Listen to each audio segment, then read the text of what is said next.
Let's talk about Thank what your successor and team are doing in Florida, because they say that this is a necessary move to purge the voter rolls of illegal voters.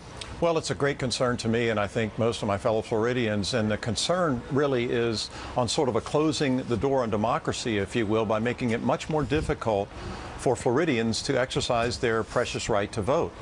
For example, they've already changed a policy as it relates to former nonviolent felons. We had established a policy where they would have their rights automatically restored, give them the opportunity to vote once they had served their time and paid their debt to society.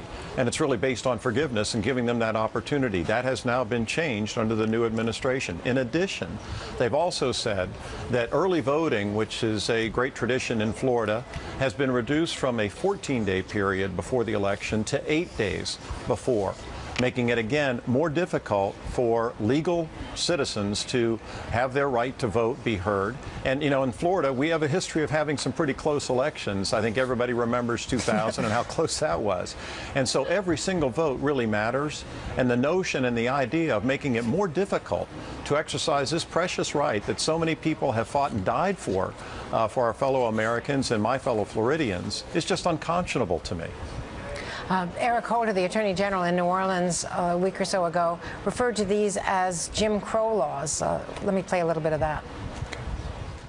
Many of those without IDs would have to travel great distances to get them, and some would struggle to pay for the documents they might need to obtain them. We call those poll taxes. Do you agree with Eric Holder?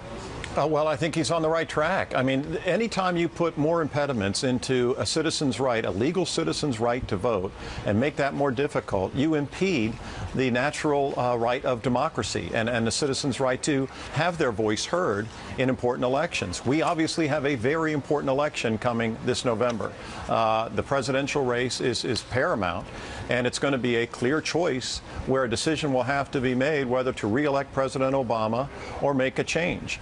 And if you make it more difficult for people to have the opportunity to exercise their right, you're not doing them a favor. You're not doing democracy a favor. You're impeding that process, and it's just plain wrong.